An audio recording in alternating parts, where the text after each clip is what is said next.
तो एक क्वेश्चन में इतनी मेहनत नहीं करेंगे, बट ये बहुत सारा सिंपल है इसलिए हम सीख रहे हैं इसको। ठीक है, तो this analysis is useful when current through a specific resistance in the circuit is to be calculated. Proof हम नहीं कर पाएंगे इसका, प्रूफ बहुत मेहनत का काम। ठीक है, तो हम जस्ट समझेंगे कि कैसे हम निकालते हैं। जैसे ए और बी पॉइंट है आपके, ठीक है ना, ए और बी पकड़ रखे हैं, इन दोनों पॉइंट के बीच मुझे सर्किट को थेवेनाइज करना है। क्या मतलब होता है इसका? मैं कह रहा हूँ Thevenizing circuit between A and B. ठीक है, तो जैसे अभी मैं इसमें करंट लिख सकता हूँ, मुझे कोई नहीं रोक सकता अभी। ठीक है ना, मैं बिल्कुल इस ब्रांच में करंट लिख सकता हूँ, और वही करंट मैं एक तरीके से और निकाल सकता हूँ अगर मैं इसको थेवेनाइज कर दूं बिटवीन ए एंड बी। तो थेवेनाइज करने का मतलब बिटवीन ए एंड बी क्या है कि आप क्या करोगे, ए और बी के बीच पूरे कॉम्प्लिकेटेड सर्किट को हटा के, ठीक है, एक सिंगल बैटरी और सिंगल रेजिस्टेंस से रिप्लेस कर दो। समझ में आ रहा है मैं क्या कह रहा हूँ? मैं कह रहा हूँ आप ए और बी पॉइंट के बीच थेवेनाइजिंग, इस सर्किट को थेवेनाइज करने का क्या मतलब है? इसका मतलब है कि ए और बी के बीच इस पूरे कॉम्प्लिकेटेड सर्किट को हटा के एक सिंगल बैटरी और सिंगल रेजिस्टेंस लगा दूंगा, और तब जो मैं करंट लिखूंगा वो बिल्कुल यही आएगी जो आप अभी लिखते हैं इसमें, इक्विवेलेंट निकाल के। ठीक है, क्या ईटीएच क्या कहलाता है? ईटीएच कहलाता है, देखो अब ये निकालते कैसे हैं, ऐसा कैसे बैटरी और ये कैसे निकाल लोगे, तो मजाक थोड़ी नहीं है, तो तरीका तो होगा। ठीक है ना, ये आप ईटीएच और आरटीएच जो पूरे इतने बड़े सर्किट को हटा के आप कह रहे हो कि आप और भी कॉम्प्लिकेटेड देखेंगे, तो बहुत सिंपल है। इसको सॉल्व करने के लिए आप थेवेनिन थ्योरम कभी यूज नहीं करोगे। ठीक है ना, 3 स्पेसिफिक केस है, आप केवल और केवल वही यूज करोगे, उसके अलावा कभी नहीं करोगे। ठीक है ना, तो तीनों एकदम क्लियरली बताऊंगा अभी आपको, बस अभी जस्ट मैं आपको अप्लाई करना सिखा रहा हूँ। तो एक जनरल केस लिया है यहाँ पर, आपको ये करंट पहले से पता है कितनी, इनका इक्विवेलेंट भी आपको पता है। ठीक है, तो ईटीएच और आरटीएच निकालते कैसे हैं ये ज्यादा इंपॉर्टेंट है। देखो ईटीएच का मतलब क्या है? Open circuit potential difference between A and B. ठीक है ना, ईटीएच का मतलब है open circuit potential difference between A and B. मतलब आप इसको यहाँ से हटा दो, आर को, कैपिटल आर, तो फिर ए और बी के बीच इस तरह से ओपन कर लो। देखो मैंने ओपन किया ना ईटीएच, मैंने ए और बी के बीच से रेजिस्टेंस हटा दिया, तो अब हटाने के बाद इन दोनों के बीच का जो पोटेंशियल डिफरेंस है वो ईटीएच कहलाता है। ठीक है, तो निकालो। अभी देखो अभी तो बहुत सिंपल है, क्योंकि जैसे ही हटाया सर्किट ही खत्म हो गया, करंट नहीं चल सकती, लूप ही खत्म हो गया। तो इसका मतलब क्या है, ए और बी के बीच पोटेंशियल डिफरेंस वही होगा जो इस बैटरी का ईएमएफ है, क्योंकि करंट ही नहीं चल रही है बैटरी से। तो बैटरी के जब करंट नहीं चलेगी तो उसके टर्मिनल के अक्रॉस पोटेंशियल डिफरेंस किसके बराबर होता है? ईएमएफ के बराबर ही होता है। ठीक है, तो इसलिए अभी आपका ईटीएच कितना आ गया, ओपन सर्किट पोटेंशियल डिफरेंस जो मैं कह रहा हूँ, वो आ गया आपका वीए माइनस वीबी, बैटरी के ईएमएफ के बराबर ही आ गया। ठीक है, दूसरा स्टेप है आपका equivalent resistance between A and B when all batteries are short circuited. ठीक है ना, अब इसके बाद जो आरटीएच निकालने की प्रोसेस है, थेवेनिन रेजिस्टेंस, मैं इसको बोलता हूँ थेवेनिन ईएमएफ, इसको बोलता हूँ मैं थेवेनिन रेजिस्टेंस। तो ये थेवेनिन रेजिस्टेंस निकालने की क्या प्रोसेस है उसकी, है कि आपके पास जितनी कॉम्प्लिकेटेड सर्किट में, पहले इसको तो हटाई दो, थेवेनिन इसमें भी ए और बी के बीच क्या है, ओपन सर्किट है, फिर मैं कह रहा हूँ जितनी बैटरीज आ रही हो ना बचे हुए सर्किट में, सबको शॉर्ट सर्किट कर दो। तो ये बैटरी थी, मैंने इसको शॉर्ट सर्किट कर दी। ठीक है ना, इस बैटरी को मैंने क्या किया, शॉर्ट सर्किट कर दी। तो कितना बच गया, जब इस बैटरी को आपने शॉर्ट सर्किट कर दिया तो बस R1 R2 बच गया। तो अब ए और बी के बीच का इक्विवेलेंट रेजिस्टेंस किसके बराबर होगा? थेवेनिन रेजिस्टेंस के बराबर होगा। तो आपको समझ में आ रहा होगा ए और बी में बीच में ये दोनों किस में हो जाएंगे, पैरेलल में हो जाएंगे कि नहीं? तो आपका ए और बी के बीच का थेवेनिन रेजिस्टेंस कितना आ जाएगा? R1 R2 upon R1 plus R2 आ जाएगा। ठीक है ना, तो आपके पास ए और बी के बीच का थेवेनिन रेजिस्टेंस या इक्विवेलेंट रेजिस्टेंस कितना आ जाएगा? R1 R2 upon R1 plus R2 निकल के आ जाएगा। यहाँ तक थोड़ी भी तकलीफ किसी की दुनिया में तो बताइए।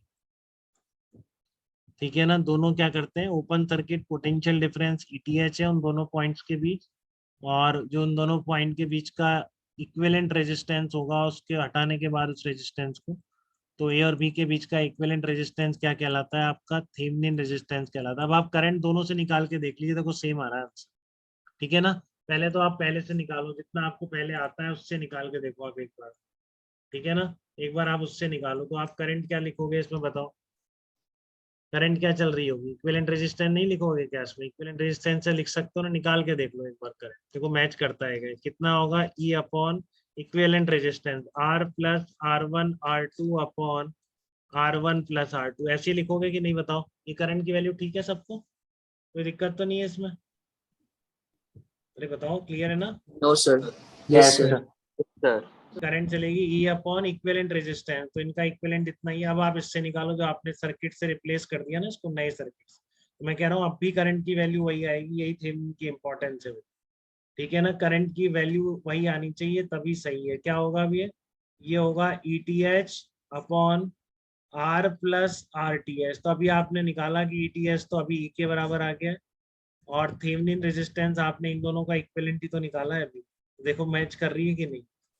तो चाहे से आप पूरे सर्किट को हटा के आपने एक सिंगल बैटरी और सिंगल रेजिस्टेंस से रिप्लेस कर दिया इससे, ठीक है ना, तो भी आपका इस AB की चलने वाली करंट में कोई फर्क नहीं आया। तो इसको बोलते हैं Thevenizing circuits between the points A and B। तो इसमें कोई डाउट किसी को तो बताइए मुझे।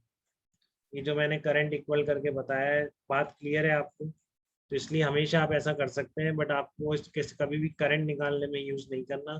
कहाँ यूज करना है बहुत ही क्लियरली डिफाइंड है, वहीं यूज करना है। यहाँ तो आप जैसे निकालते थे नोडल या KVL, उसके साथ आप कभी भी थेवेनिन, एक एक्स्ट्रा मेथड नहीं आ गया, पहले ही बोल दिया। ये कहाँ यूज करना है वो एकदम क्लियर है, कहाँ यूज करना, उसके अलावा नहीं यूज करनी तो बात भयंकर कंफ्यूज हो जाएगी। ठीक है ना, आपके जेई एडवांस में वो केवल नोडल और KVL ये आपको आता है कि नहीं ये देखना चाह रहा है। ठीक है ना, इसके अलावा उसका कोई टारगेट नहीं है, वो आपसे जानना ही नहीं चाह रहा कि आपको थेवेनिन आती है, वो तो चाहता ही कि ना आए तो अच्छा है, वो आपको फ्रेश माइंड से पढ़ा पाए। ठीक है ना, वो चाह ही नहीं रहे, आप जबरदस्ती उनको इसलिए अपना दिमाग नहीं लगाएंगे। बहुत ही क्लियरली स्पेसिफाइड केस है जहां पर आपको थेवेनिन थ्योरम यूज करनी है, 3 जगह यूज करनी है पूरे करंट में और यहाँ मिला के, 3 के अलावा कोई चौथा केस नहीं। ठीक है, तो अभी प्रैक्टिस के लिए मैं आपको और दे रहा हूँ ऐसा क्वेश्चन, जस्ट प्रैक्टिस के लिए कि आपको लगानी आ जाए, फिर जहाँ यूज करनी है वहां बताऊँ। या ये वो पॉइंट आ ही गया कि यहीं यूज करनी है, देखो डायरेक्ट मैंने शायद कम कर दी है प्रॉब्लम यहाँ पे। पहले एक एग्जाम्पल और कराता था मैं, बड़ा सा कहाँ गया, ये है वो, यहाँ पे थेवेनिन और लगवाऊँ। ठीक है ना, चलो एक मैंने सिंपल वाला हटाया, चलो ठीक है दोनों। ठीक है, अब आपको निकालना है charge on the capacitor as a function of time, तो यहाँ यूज करेंगे बेटा। ठीक है ना, ये पहला केस आ रहा है जहाँ पर थेवेनिन यूज करनी है, find out charge on the capacitor as a function of time. बताओ, अब आपके पास 2 तरीके हैं, अगर आपको थेवेनिन नहीं आती है तो आप यहाँ पर I लिखोगे, इधर I माइनस I1, इधर I, तो I1 क्या हो जाएगा dq/dt। ठीक है ना, और फिर आप पहले इस पर KVL लगाओगे, इस पर KVL लगाओगे, फिर dq/dt Q की टर्म में आएगा, फिर उसको इंटीग्रेट करोगे, क्योंकि आपको जो फार्मूला याद है ना वो सिंगल बैटरी और सिंगल रेजिस्टेंस का ही याद है। ठीक है ना, जो मैंने आपको याद करा रखा है, एक आपका कैपेसिटर हो और एक बैटरी लग रही है और इसके साथ एक रेजिस्टेंस हो, बस तो इसका है वो formula, variation of charge with time, जो आपने याद कर रखा है। ऐसे कॉम्प्लिकेटेड सर्किट में तो आपको याद थोड़ी नहीं हो सकता, फिर वो पूरी प्रोसेस करो याद। ठीक है ना, और आप वो नहीं करना चाहते हो कि यहाँ KVL लगाओ, यहाँ लगाओ, dq/dt को Q की टर्म में निकालो और फिर इंटीग्रेट करो, तो उसी का सारा आपका थेवेनिन। आप क्या करो, इस दोनों के बीच थेवेनाइज कर दो। ठीक है ना, तो आपका मतलब क्या है, इस पूरे कॉम्प्लिकेटेड सर्किट को हटा के आप क्या करोगे, यही तो कर दोगे इसमें जो मैं कह रहा हूँ। क्या कर दोगे, एक सिंगल बैटरी सिंगल रेजिस्टेंस ही तो आ जाएगा आपका, ETH और RTH, बस फिर आप इस पर चार्ज आराम से लिख दोगे एज ए फंक्शन। तो इस तरह जब सिंगल, अब बताओ इसमें अगर कोई कैपेसिटर आ गया तो फिर नहीं लगेगी बेटा, फिर और आगे की चीजें लगेगी। ठीक है ना, बट एक सिंगल कैपेसिटर और कॉम्प्लिकेटेड सर्किट की ये ट्रिक है, समझ लो। एक सिंगल कैपेसिटर और कॉम्प्लिकेटेड सर्किट में अगर आपको charge as a function of time लिखना है तो आप इसका यूज करेंगे। ठीक है ना, पीटी के पेपर में बहुत आएगा ये सब, और बाकी कोचिंग में बहुत पूछते हैं। ठीक है, तो वहां पर आप सब सही करें। देखो आप क्या करेंगे, ए और बी के बीच आपने थेवेनाइज कर रहे हैं, देखो कर पा रहे हैं कि नहीं थेवेनाइज ए और बी के बीच? क्या करोगे, पहले Yes, sir. आपको ओपन सर्किट पोटेंशियल डिफरेंस निकालना है, तो ये तो टूट गया, यहाँ से सर्किट कट गया, इस तरह से हो गया। तो इस सर्किट में क्या ए और बी का पोटेंशियल डिफरेंस नहीं लिख पाएंगे क्या, आप बताइए? ऐसा लग रहा है आपको, या लिख देंगे? कितनी करंट चलेगी, E/2R, तो E/2R इंटू R, E/2 हो जाएगा VA माइनस। ठीक है, तो आपका और ए और बी के बीच का इक्विवेलेंट रेजिस्टेंस क्या हो जाएगा, जब बैटरी को शॉर्ट सर्किट कर देंगे इस तरह से बन जाएगी। देखो पोटेंशियल डिफरेंस तो आ गया, ETH की वैल्यू आपकी कितनी आ गई, E/2। पहले इसमें बताओ, डाउट तो नहीं है इसमें? भाविक आ गया आपको, ETH कैसे आया बेटा, बताओ? करंट कैसे चल रही है, ऐसे चल रही है ना, जब आपने भाभी आ रहा है कि नहीं, आप बताइए, आवाज नहीं आ रही है आपकी बहुत देर, ऐसे करंट चल रही है, तो ये करंट कितनी चल रही है, E/2R, तो पोटेंशियल डिफरेंस कितना हो गया इसके अक्रॉस, E/2R इंटू आर, कितना आ गया आपका E/2R, तो बस यही आपका क्या है, ई थेवेनिन, तो ई थेवेनिन तो आ गया E/2, देखो देख रहे हो ना कैसे निकाला मैंने potential difference, open circuit potential difference बोलता हूँ मैं, ठीक है। तो ये आ गया। अब बात आती है कि आपका वो कैसे निकला इसमें, आरटीएच, तो आरटीएच के लिए बैटरी को शॉर्ट सर्किट करोगे तो ये बन तो जाएगा, ये बना रखा है, तो आर और आर पैरेलल में आ गए, तो कितना हो गया R/2, ये रहा आपका दोनों, ठीक है ना, ईटीएच आरटीएच दोनों आ गए आपके पास, तो बस फिर कोई नहीं रोक सकता, आप सीधा लिखो C इंटू ETH 1 माइनस e⁻t/टाउ, टाउ ध्यान से क्या लिखोगे, RTH इंटू C, तो RTH आपने कितना निकाला है R/2, तो R/2 रख दो, ETH निकाला है आपने E/2, तो E/2 रख दो, ये आ गया आपके पास, देखो बिना किसी इंटीग्रेशन इंटीग्रेशन के आ गया आपके पास, इस कैपेसिटर पर charge as a function of time, ठीक है ना, बिना किसी इंटीग्रेशन के आ गया, जस्ट बिकॉज कि आपको थेवनाइज करना आता था, तो आपने वही किया कि इसको हटा के कैपेसिटर के अक्रॉस सिंगल बैटरी और सिंगल रेजिस्टर, उसका तो फार्मूला है ही आपके पास, तो वो डायरेक्ट लग गया, बट यहाँ पर क्या आएगा ETH, और जब ये टाउ लिखोगे तो इसमें ध्यान से RTH रखा है, ठीक है ना। कई बार ये भी पूछ सकता है आपसे डायरेक्ट, बताओ इक्विवेलेंट टाइम कांस्टेंट कितना है इस सर्किट का, ठीक है ना, इस सर्किट का इक्विवेलेंट टाइम कांस्टेंट कितना है, तो वही है वो RTH into C, Thevenin resistance into capacitor, ठीक है ना, वो ये गलत लिख दिया मैंने, ध्यान से बिल्कुल सही कर लें, इसको कंफ्यूज हो जाए, C है, ठीक है ना, RTH इंटू C, ये सर्किट का क्या कहलाएगा, इक्विवेलेंट टाइम कांस्टेंट कहलाएगा। यहाँ तक बेटा डाउट किसी को तो बताए, बताओ बात क्लियर है यहाँ तक सबको,